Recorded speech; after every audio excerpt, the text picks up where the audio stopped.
नातं हे बहीण भावाचं असो किंवा बहिणी बहिणींचं असो, नात्यात आपुलकी, प्रेम आणि एकोपा असला ना कुठलंही नातं टिकतं.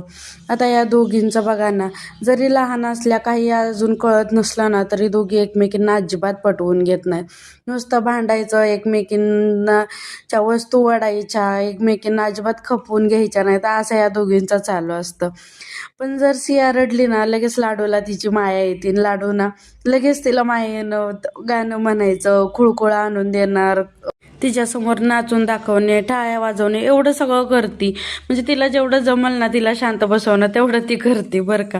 म्हणजे एक मोठी बहीण म्हणून तिला माहिती आहे की आपल्या लहान बहिणीसाठी आपल्याला काय करायचंय. ती जरी लहान असली ना तरी कौतुकास्पद आहे ना, ती कामं करतेच तशी. म्हणून मला खूप कौतुक वाटतं लाडूचं.